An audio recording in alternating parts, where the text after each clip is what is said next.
Hey, welcome to this episode of Legally Nerd, Legally Raven here. A special thank you to my sponsor, Bar Exam Drills, which is a great app that has over 2,000 licensed MBE questions.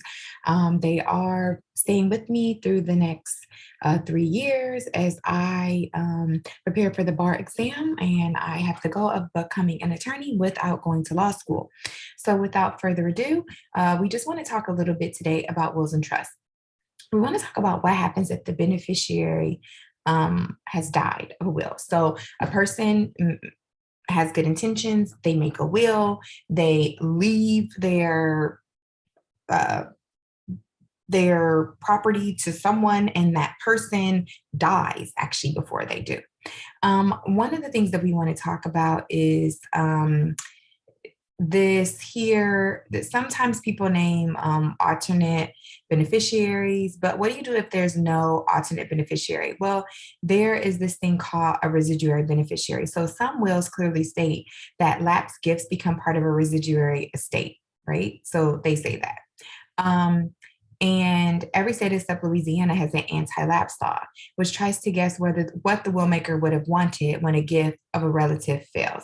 So unless the will names an alternate beneficiary, anti-lapse laws generally give property to the children of the deceased beneficiary. So if a woman left money to her daughter and the daughter died first, the money would go to her daughter's children.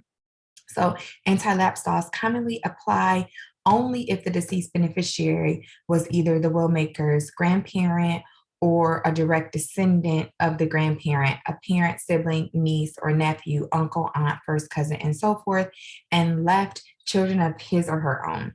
These laws almost never apply to a beneficiary who isn't related by blood to the will maker, and this even includes spouses. So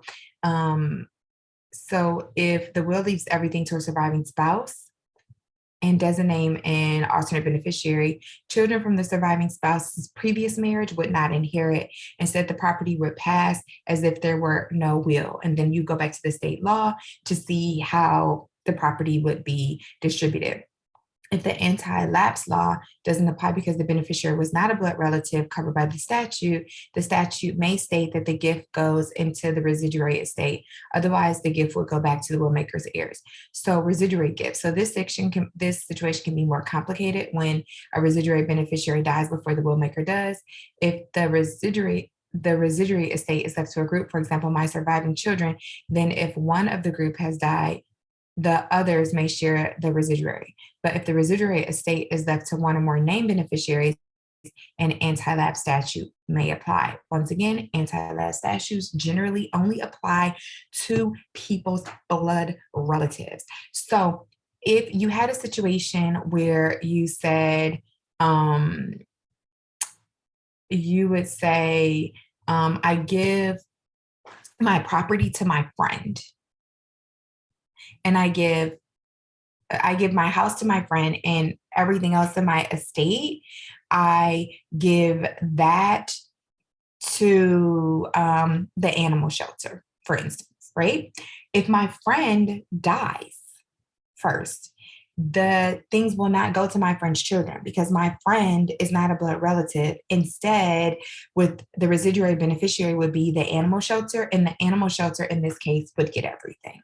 So we just want to do a quick and dirty video about what if the beneficiary of a will has died, who gets the information? I'm sorry, who gets the property? That's what we're talking about here. So this video is sponsored by Bar Exam Drills, and a special thanks to my supervising attorney, John Marchica of the Marchica Law Firm in Vermont. If you have further questions, especially in the state of Vermont, please reach out to Marchica Law Firm for help with your probate, wills, estate issues.